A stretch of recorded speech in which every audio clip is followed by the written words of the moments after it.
सोचिए, अगर आपके पास एक ऐसा गुप्त फॉर्मूला हो जिससे आप अपनी सोच को बदलकर अपनी जिंदगी को बदल सकते हैं, तो क्या आप उसे जानना चाहेंगे? यही राज छिपा है नेपोलियन हिल की टाइमलेस किताब थिंक एंड ग्रो रिच में, जिसने करोड़ों लोगों की सोच को नया दिशा दिया है। यह किताब सिर्फ पैसे कमाने के तरीके के बारे में नहीं है, बल्कि यह बताती है कि इंसान अपनी मानसिक स्थिति और मनोविज्ञान को कैसे बदलकर अनंत सफलता आकर्षित कर सकता है। जब हिल ने इस किताब को लिखा तो उन्होंने उस समय के सबसे सफल लोगों का इंटरव्यू किया था, जैसे एंड्रू कार्नेगी, हेनरी फोर्ड और थॉमस एडिसन। उन्होंने पाया कि सफलता का रास्ता सिर्फ टैलेंट या लक से नहीं बनता, बल्कि सही माइंडसेट और डिसिप्लिन से बनता है। इस किताब का सबसे बड़ा सबक यही है कि इंसान वही बनता है जो वो सोचता है। अगर आपकी सोच पॉजिटिव और गोल ओरिएंटेड है, तो आपके एक्शंस भी वैसी ही एनर्जी के साथ अलाइन होते हैं और आपको अपॉर्चुनिटीज दिखने लगती हैं। लेकिन अगर आपकी सोच डाउट और डर से भरी हुई है, तो वही डर आपकी रियलिटी बन जाता है। यही कारण है कि नेपोलियन हिल बार बार कहते हैं कि थॉट्स आर थिंग्स, यानी आपकी सोच भी उतनी ही रियल होती है जितनी कोई फिजिकल चीज। इस किताब में साइकोलॉजी का सबसे बड़ा लेसन यह है कि हमारी सबकॉन्शियस माइंड हमारी जिंदगी की स्टीयरिंग व्हील है। अगर हम अपने सबकॉन्शियस को बार बार यह विश्वास दिलाते रहें कि हम सफल हो सकते हैं, अमीर बन सकते हैं और अपने गोल्स हासिल कर सकते हैं, तो हमारा दिमाग धीरे धीरे उन पॉसिबिलिटीज को सच बनाने लगता है। ये बात सुनने में सिंपल लगती है, लेकिन यही वो पावर है जो दुनिया के सबसे सक्सेसफुल लोग इस्तेमाल करते आए हैं। सोचिए, जब एडिसन ने लाइट बल्ब बनाने की कोशिश की तो उन्होंने हजारों बार फेलियर देखा, लेकिन उनके सबकॉन्शियस माइंड में सिर्फ यही प्रोग्रामिंग थी कि उन्हें सफलता जरूर मिलेगी। इसी अटूट विश्वास ने उन्हें असंभव को संभव बना दिया। नेपोलियन हिल हमें यह भी सिखाते हैं कि इच्छा यानी बर्निंग डिजायर किसी भी अचीवमेंट की शुरुआत होती है। अगर आपकी इच्छा हाफ हार्टेड है तो आपको कभी बड़ा रिजल्ट नहीं मिलेगा, लेकिन जब आपका गोल आपके लिए ब्रीदिंग की तरह जरूरी हो जाए तो फिर आप उसके लिए हर ऑब्स्टिकल पार करने को तैयार रहते हैं। यह साइकोलॉजी हमें यह समझाती है कि डिजायर ही फ्यूल है और बिना फ्यूल के कोई भी व्हीकल आगे नहीं बढ़ सकता। लेकिन सिर्फ इच्छा होना काफी नहीं है, उसे एक्शन और परसिस्टेंस से जोड़ना पड़ता है। यही वो माइंडसेट है जो ऑर्डिनरी लोगों को एक्स्ट्राऑर्डिनरी बनाता है। यह किताब हमें सिखाती है कि फेथ यानी अटूट विश्वास, विजुअलाइजेशन यानी अपने लक्ष्य को पहले दिमाग में जीना और ऑटो सजेस्शन यानी पॉजिटिव एफर्मेशंस, यह सब मिलकर हमारी सोच को रीप्रोग्राम करते हैं। जब इंसान हर दिन अपने आप से कहता है कि मैं सफल हूं, मैं अपने गोल्स को हासिल कर रहा हूं, तो सबकॉन्शियस धीरे धीरे इस बात को मानने लगता है।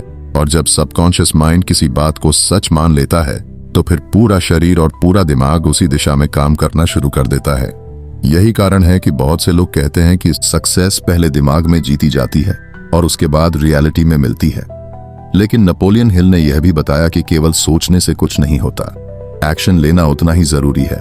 बहुत से लोग विजुअलाइज तो करते हैं, एफर्मेशंस भी बोलते हैं, लेकिन जब मेहनत और एक्शन की बारी आती है तो वहीं रुक जाते हैं।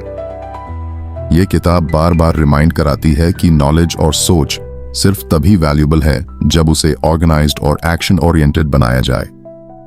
इसी वजह से हिल कहते हैं कि नॉलेज इज पोटेंशियल पावर, लेकिन एक्शन के बिना वो बेकार है।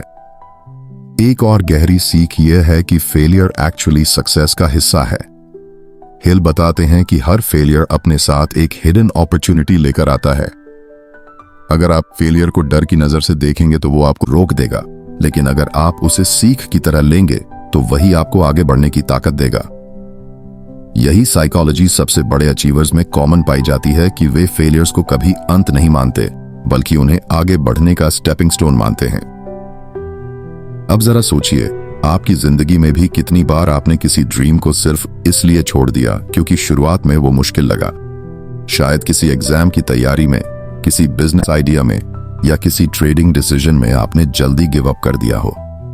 लेकिन अगर आप इस किताब का प्रिंसिपल फॉलो करते तो शायद आप डटे रहते और आखिरकार जीत आपके हाथ आती।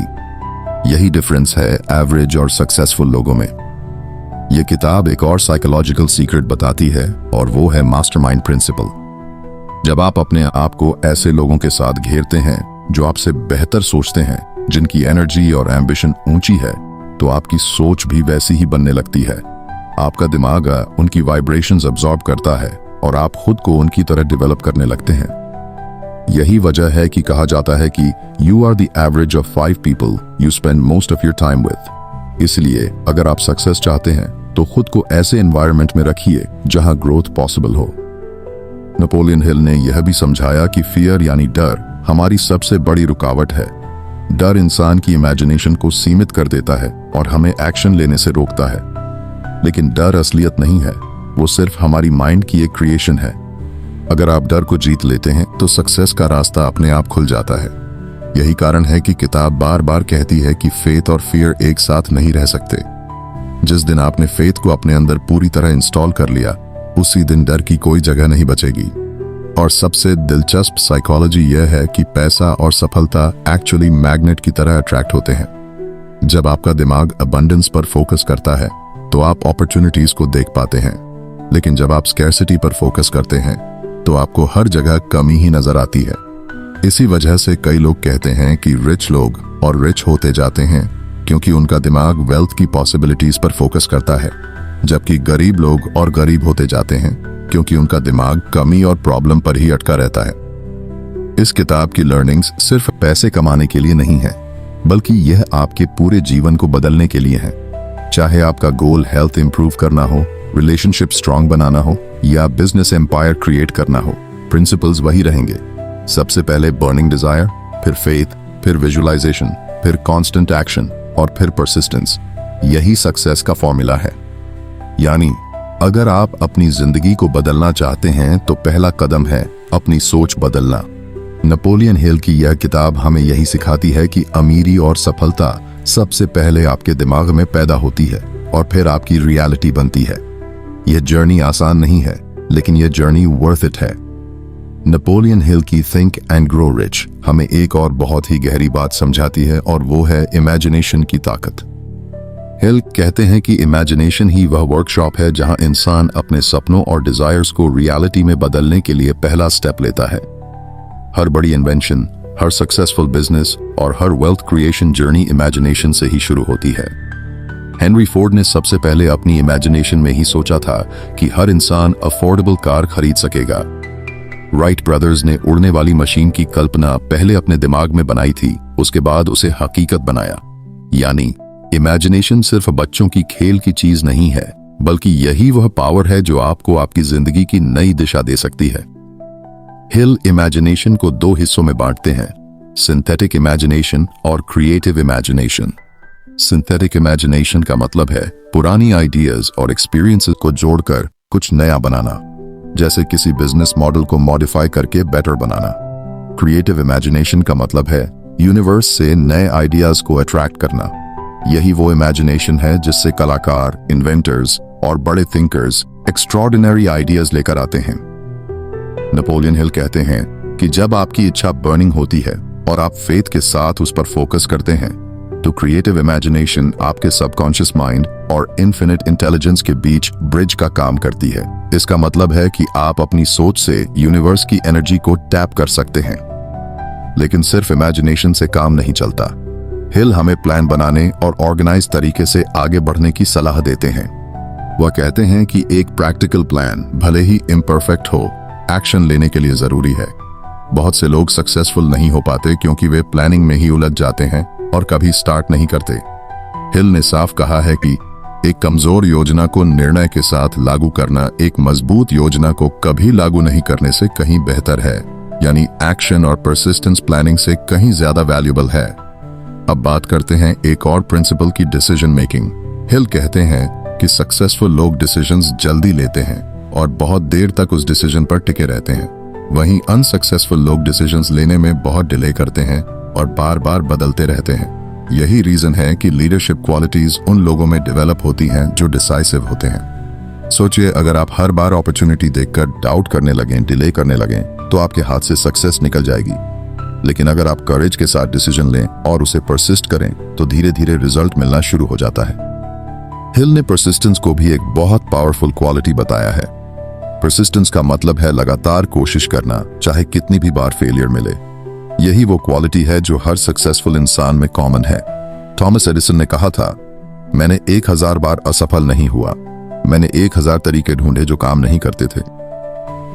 यही परसिस्टेंस उन्हें हिस्ट्री का सबसे बड़ा इन्वेंटर बनाती है।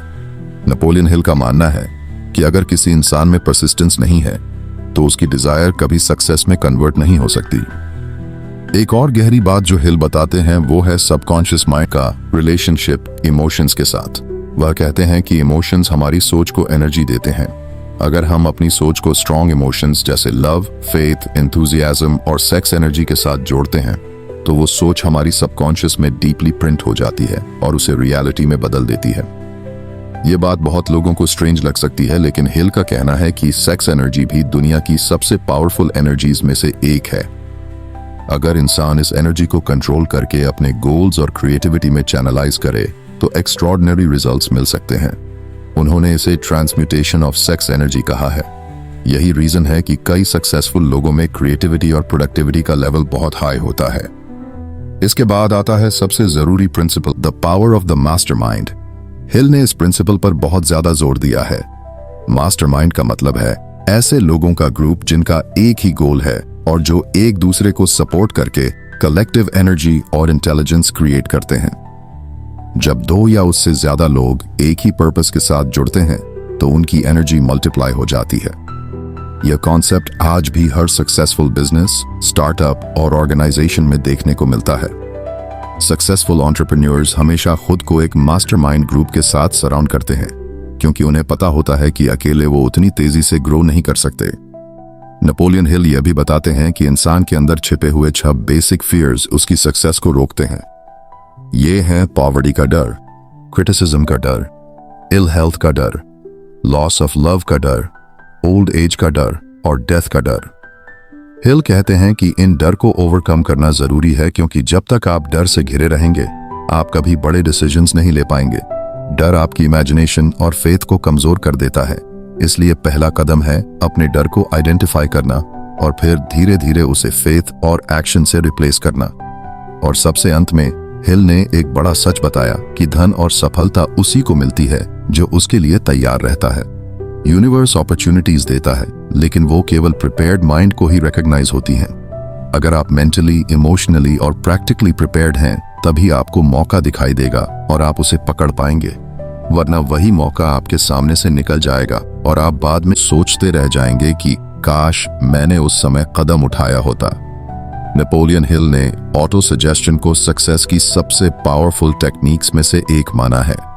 उनका कहना है कि हर इंसान के पास कॉन्शियसली अपने सबकॉन्शियस माइंड को प्रोग्राम करने की ताकत होती है और यही प्रोसेस ऑटो सजेशन कहलाती है। जब हम अपने सबकॉन्शियस माइंड को बार बार एक ही थॉट, एक ही डिजायर, एक ही गोल के साथ फीड करते हैं तो वो थॉट धीरे धीरे हमारी बिलीफ सिस्टम का हिस्सा बन जाता है। सबकॉन्शियस माइंड बार बार सुने गए और स्ट्रांगली महसूस किए गए विचारों को एक्सेप्ट कर लेता है और फिर उसे रियलिटी में बदलने के लिए सर्कमस्टेंसेस, आइडियाज और अपॉर्चुनिटीज को अट्रैक्ट करने लगता है। यही कारण है कि एफर्मेशंस और पॉजिटिव सेल्फ टॉक इतने ज्यादा पावरफुल होते हैं। नेपोलियन हिल ने कहा कि आपको अपने गोल्स को सिर्फ सोचना नहीं है बल्कि हर दिन उन्हें खुद से जोर जोर से दोहराना है जैसे कि वो पहले से सच हो चुके हों।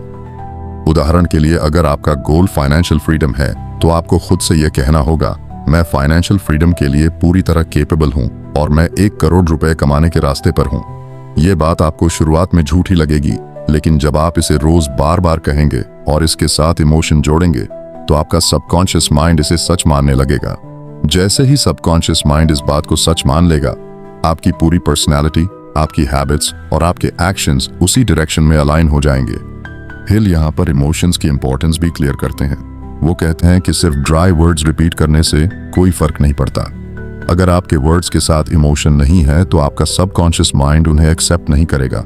इसलिए जब भी आप ऑटो सजेशन करें तो उसे पूरी भावनाओं के साथ करें। विजुअलाइज करें कि आपका गोल पहले से पूरा हो चुका है। इमेजिन करें कि आप उस सक्सेस को जी रहे हैं। आपका सबकॉन्शियस माइंड इमेजिनेशन और इमोशंस को रियलिटी से अलग नहीं कर पाता। इसलिए जितनी ज्यादा क्लैरिटी और इंटेंसिटी से आप विजुअलाइज करेंगे उतनी ही जल्दी आपके रिजल्ट सामने आएंगे। अब यह प्रोसेस सिर्फ पर्सनल गोल्स तक सीमित नहीं है। इसे आप वेल्थ क्रिएशन, रिलेशनशिप्स, हेल्थ और करियर हर चीज में अप्लाई कर सकते हैं। हिल कहते हैं कि आपकी माइंड की प्रोग्रामिंग ही आपकी रियलिटी बनाती है। अगर आपने अपने सबकॉन्शियस को डर, डाउट और नेगेटिविटी से भर रखा है तो आपकी रियलिटी भी वैसी ही होगी। लेकिन अगर आप उसे फेथ, कॉन्फिडेंस और अबंडेंस के थॉट से भरेंगे तो आपकी जिंदगी उसी डायरेक्शन में बदल जाएगी। सबकॉन्शियस माइंड प्रोग्रामिंग का एक और तरीका है एनवायरनमेंट। आपका सबकॉन्शियस माइंड सिर्फ आपके शब्दों को नहीं सुनता, बल्कि आपके आसपास के लोगों की एनर्जी और उनके शब्दों को एब्जॉर्ब करता है। अगर आप नेगेटिव लोगों के बीच रहेंगे तो उनका डर, उनका डाउट, उनकी सीमित सोच आपके सबकॉन्शियस में भी उतर जाएगी। लेकिन अगर आप पॉजिटिव, ग्रोथ ओरिएंटेड और सक्सेसफुल माइंडसेट वाले लोगों के साथ रहेंगे तो आपकी सोच ऑटोमेटिकली अपलिफ्ट होगी। यही कारण है कि नेपोलियन हिल ने मास्टरमाइंड ग्रुप पर इतना जोर दिया। आपका एनवायरनमेंट आपकी थिंकिंग को शेप करता है और आपकी थिंकिंग आपकी डेस्टिनी को। हिल इस बात को बार बार एम्फसाइज करते हैं कि कोई भी इंसान ओवरनाइट मिलियनेयर नहीं बनता। सक्सेस एक स्लो प्रोसेस है, लेकिन उसका फाउंडेशन हमेशा थॉट्स और बिलीफ से बनता है। अगर आपके बिलीफ्स वीक हैं, अगर आप खुद पर डाउट करते हैं, तो चाहे आपके पास बेस्ट स्ट्रैटेजी क्यों ना हो, आप सक्सेस नहीं पा सकते। लेकिन अगर आपके बिलीफ्स स्ट्रांग हैं, अगर आप अपने सबकॉन्शियस माइंड को बार बार सही सिग्नल्स भेजते हैं, तो आप किसी भी सर्कमस्टेंस को अपने फेवर में बदल सकते हैं। फेथ और ऑटो सजेस्शन का रिलेशन बहुत गहरा है। हिल कहते हैं कि फेथ कोई रिलीजियस कॉन्सेप्ट नहीं, बल्कि एक मेंटल स्टेट है जिसे आप खुद क्रिएट कर सकते हैं। फेथ का मतलब है एब्सोल्यूट बिलीफ, बिना किसी डाउट के, और यह बिलीफ आपके सबकॉन्शियस माइंड में बार बार रीइंफोर्स होती है ऑटो सजेस्शन के जरिए। यानी फेथ और ऑटो सजेस्शन एक दूसरे को फीड करते हैं। जितना ज्यादा आप खुद से कहते हैं कि आप केपेबल हैं, उतना ही आपका सबकॉन्शियस उस बात को एक्सेप्ट करता है, और फिर उतना ही ज्यादा आपका फेथ स्ट्रांग होता है। यही साइकिल सक्सेस क्रिएट करती है। लेकिन यहां पर एक सटल बात समझना जरूरी है। ऑटो सजेशन तभी काम करता है जब आप उसके साथ एक्शन भी जोड़ते हैं। सिर्फ एफर्मेशंस बोलते रहने से कुछ नहीं होगा। आपको डेली छोटे छोटे स्टेप्स भी लेने होंगे। ऑटो सजेशन आपके सबकॉन्शियस को एनर्जी देता है, लेकिन एक्शन ही उस एनर्जी को रियलिटी में बदलता है। बिना एक्शन के एफर्मेशंस सिर्फ वर्ड्स रह जाते हैं। नेपोलियन हिल ने इमेजिनेशन को वर्कशॉप ऑफ द माइंड कहा है। यानी यह वह जगह है जहां आपके सारे ड्रीम्स, आइडियाज और गोल्स सबसे पहले जन्म लेते हैं। जो भी इंसान आज सक्सेसफुल है, चाहे वो बिजनेसमैन हो, इन्वेंटर हो या किसी भी फील्ड का लीडर, उसकी सक्सेस इमेजिनेशन से ही शुरू हुई। इमेजिनेशन को दो पार्ट्स में डिवाइड करते हैं, सिंथेटिक इमेजिनेशन और क्रिएटिव इमेजिनेशन। सिंथेटिक इमेजिनेशन का मतलब है पुराने आइडियाज और एक्सपीरियंसेस को मिलाकर नए कॉम्बिनेशंस बनाना। जैसे एक ट्रेडर अपने पास्ट स्ट्रैटेजीज और दूसरों की स्ट्रैटेजीज को मिक्स करके अपनी नई स्ट्रैटेजी बनाता है। दूसरी तरफ क्रिएटिव इमेजिनेशन वह है जहां आप सीधे इन्फिनिट इंटेलिजेंस से कनेक्ट करते हैं। यानी आपको ऐसे आइडियाज आते हैं जो आपने पहले कभी नहीं सोचे, जिनका सोर्स आपकी कॉन्शियस माइंड नहीं बल्कि कुछ हायर पावर होती है। अब इन्फिनिट इंटेलिजेंस का कॉन्सेप्ट थोड़ा एब्स्ट्रैक्ट है, लेकिन हिल इसे बहुत प्रैक्टिकल तरीके से समझाते हैं। वो कहते हैं कि यह एक ऐसी यूनिवर्सल एनर्जी है जिसमें सारे आंसर्स मौजूद हैं। हर बार जब आप गहराई से किसी प्रॉब्लम पर फोकस करते हैं, अपने सबकॉन्शियस माइंड को प्रोग्रामिंग करते हैं और उसे फेथ के साथ अलाइन करते हैं, तो आपका सबकॉन्शियस इन्फिनिट इंटेलिजेंस से कनेक्ट होकर आपको सॉल्यूशंस देता है। बहुत सारे सक्सेसफुल इन्वेंटर्स जैसे थॉमस एडिसन और हेनरी फोर्ड ने ओपनली एडमिट किया है कि उनके पास आने वाले बड़े आइडियाज अचानक आए थे। कभी स्लीप के दौरान, कभी मेडिटेशन में, तो कभी किसी शांत मोमेंट में। यही क्रिएटिव इमेजिनेशन है। लेकिन यह इमेजिनेशन तभी एक्टिव होती है जब आपके अंदर इंटेंस डिजायर, फेथ और परसिस्टेंस हो। अगर आपके गोल्स वीक हैं, अगर आपकी इच्छा हाफ हार्टेड है, तो इन्फिनिट इंटेलिजेंस से सिग्नल्स नहीं मिलते। यही वजह है कि हिल बार बार कहते हैं कि desire is the starting point of all achievement. Desire आपकी इमेजिनेशन को फ्यूल देता है। बिना स्ट्रॉन्ग डिजायर के इमेजिनेशन काम नहीं करती। अब सोचिए, ट्रेडिंग और इन्वेस्टिंग की दुनिया में इमेजिनेशन का कितना बड़ा रोल है। एक एवरेज ट्रेडर सिर्फ वही करता है जो बाकी लोग करते हैं, लेकिन एक विजनरी ट्रेडर मार्केट को अलग नजर से देखता है। वह पैटर्न्स आइडेंटिफाई करता है जो बाकी लोगों को नजर नहीं आते। उसकी इमेजिनेशन उसे नए स्ट्रैटेजीज क्रिएट करने में हेल्प करती है। मार्केट हर वक्त अनसर्टेनिटी से भरा होता है, और अनसर्टेनिटी में वही सरवाइव करता है जो क्रिएटिव इमेजिनेशन का इस्तेमाल करके नए सॉल्यूशंस ढूंढ पाता है। हिल कहते हैं कि क्रिएटिव इमेजिनेशन को एक्टिवेट करने का सबसे पावरफुल तरीका है इमोशन और फेथ। जब आप किसी चीज को पूरे दिल से चाहते हैं और उसके लिए पूरी तरह बिलीव करते हैं तो आपका सबकॉन्शियस माइंड इन्फिनिट इंटेलिजेंस से कनेक्ट होने लगता है। यह प्रोसेस लॉजिकल नहीं है बल्कि स्पिरिचुअल है, लेकिन इसके रिजल्ट्स प्रैक्टिकल होते हैं। सडनली आपको सही टाइम पर राइट डिसीजन लेने की क्लैरिटी मिलती है, अपॉर्चुनिटीज खुद आपकी तरफ खींचने लगती हैं और आपकी ग्रोथ फास्ट हो जाती है। यहां पर एक और सीक्रेट हिल रिवील करते हैं। इमेजिनेशन को अकेले डेवलप करना मुश्किल है, लेकिन जब आप मास्टरमाइंड ग्रुप बनाते हैं तो यह कई गुना पावरफुल हो जाती है। मास्टरमाइंड ग्रुप का मतलब है ऐसे लोगों का सर्कल जिनकी सोच पॉजिटिव है, जिनके गोल्स अलाइंड हैं और जो एक दूसरे को अपलिफ्ट करते हैं। जब आप ऐसे ग्रुप में आइडियाज डिस्कस करते हैं तो कलेक्टिव इमेजिनेशन एक्टिवेट होती है। यह वैसा ही है जैसे कई बैटरीज मिलकर ज्यादा एनर्जी प्रोड्यूस करती हैं। हिल खुद कहते हैं कि Andrew Carnegie, Henry Ford, Thomas Edison जैसे बड़े बड़े लोगों के पास मास्टरमाइंड ग्रुप्स थे। वो लोग हर हफ्ते मिलते थे, डिस्कस करते थे और नए नए आइडियाज जनरेट करते थे। यही उनकी एक्स्ट्रॉर्डिनरी सक्सेस का सीक्रेट था। आप भी अगर अपनी लाइफ में सक्सेस चाहते हैं तो आपको अकेले लड़ने की जरूरत नहीं है। एक सपोर्टिव ग्रुप आपकी इमेजिनेशन को बूस्ट करेगा और आपको ऐसे सॉल्यूशंस देगा जो अकेले सोचने पर शायद कभी न मिलते। अब बात आती है परसिस्टेंस की।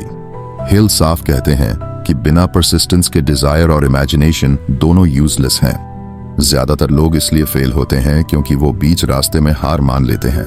सबकॉन्शियस माइंड और इन्फिनिट इंटेलिजेंस को सिग्नल्स भेजने में टाइम लगता है।